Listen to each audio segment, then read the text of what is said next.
বর্তমান আমার বাংলাদেশটা এখন অস্থির হয়ে পড়েছে।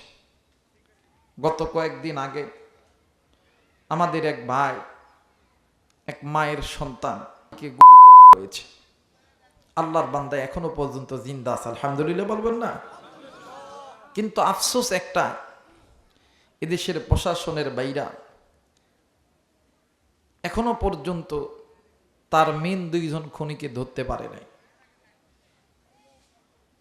কিন্তু এই প্রশাসনের নাকের ডগা দিয়ে খনি চলে গেল আসামের গুয়াহাটিতে।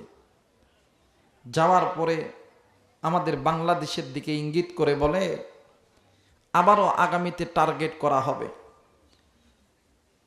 কাকে টার্গেট করা হবে এটার নামও সেখানে বলে দিল যে অমককে টার্গেট করা হবে, অমককে টার্গেট করা হবে। এদেশের প্রশাসন আমাদের হাতের তালুতে, টাকা দিলেই এদেশে প্রশাসনকে কেনা দেয়, এদেশের আইনকে কেনা দেয়। আমরা তাদেরকে বলবো, এদেশের প্রশাসনিক কর্মকর্তাদেরকে বলবো, ভাই আপনারা যদি দায়িত্ব পালন করতে যদি ব্যর্থ হন ওই চেয়ারটা ছেড়ে দেন। কথা বলেন ঠিক কিনা? এই দেশের হাজারো শিক্ষিত যুবক বেকার পড়ে আছে, এদেশের যুবকদেরকে ওই চেয়ারে আমরা বসাবো। কথা বলেন ঠিক কিনা? আপনারা পারবেন না। নাকের ডগা দিয়ে আসামি চলে গেল যে তারা বলতেছে এই দেশে বিচার টাকা দিয়ে বন্ধ করা দেয়, টাকা দিয়ে কেনা দেয়। তারা যদি আইন শৃঙ্খলা বাহিনীর নাকের ডগায় দিয়ে তারা যদি যায়, তারা নিজেই বলতেছে যে আমরা যে আসছি এদেশের প্রশাসনিক কর্মকর্তারাই আমাদেরকে ভারতে যাওয়ার জন্য সহযোগিতা করছে। আমরা তাদেরকে বলতে চাই, মাননীয় উপদেষ্টাকে বলতে চাই, একটা কমিটি গঠন করেন, তদন্ত কমিটি গঠন করেন, করে এদের পিছনে যারা আছে এদের মুখ উন্মোচন করেন। এই জাতি এই কুলাঙ্গারদেরকে দেখতে চায়। কথা বলেন ঠিক কিনা?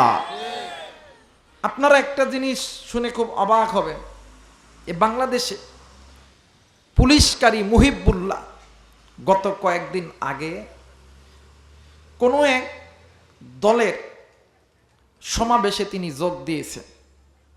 তো কোনো এক দলের সমাবেশে একজন পুলিশকারী, আন্তর্জাতিক মানের একজন বক্তা, সে যদি কোনো দলের সমাবেশে যোগ দেওয়ার কারণে তাকে যদি চাকরি থেকে বরখাস্ত করা হয়, এদেশে 16টা বছর যারা প্রোডাকশন দিয়ে যারা মুসলমানদের হক নষ্ট করে, এদেশের আলেমদেরকে নির্যাতন করে যারা আপনাদেরকে ক্ষমতায় বসাইছিল, তাদের চাকরিটাও বরখাস্ত করা দরকার। কথা বলেন ঠিক কিনা? আজকে যদি মুহিবুল্লাহর চাকরি যদি চলে যায় কোনো এক দলের সমাবেশে যাওয়ার কারণে, তাহলে ওই পুলিশগুলো কোথায়, ওই কর্মকর্তাগুলো কোথায়, যে কর্মকর্তাগুলো আমার ভাইকে পরে খুনিকে নিজে নিজে হাতে হাতে ধরে বর্ডার পার করে দেন, এদের চেহারাটাও এই দেশের জাতি দেখতে চায়। কথা বলেন ঠিক কিনা? আমার ভাইরা, আমার বন্ধুগণ, এটা আমার দেশ। আমরা চাই না এই দেশে আর রক্ত দেখতে, চাই না এই দেশে খুনাখুনি দেখতে। ক্ষমতায় কে আসবে কে যাবে এই দিক আমাদের দেখার দরকার নাই, কে কাকে বসাবেন এই দিক দরকার নাই। কিন্তু আমার দেশটা চায় আমার দেশের মানুষ সুখে থাক, প্রত্যেকটা ঘরের মানুষ সুখে থাক।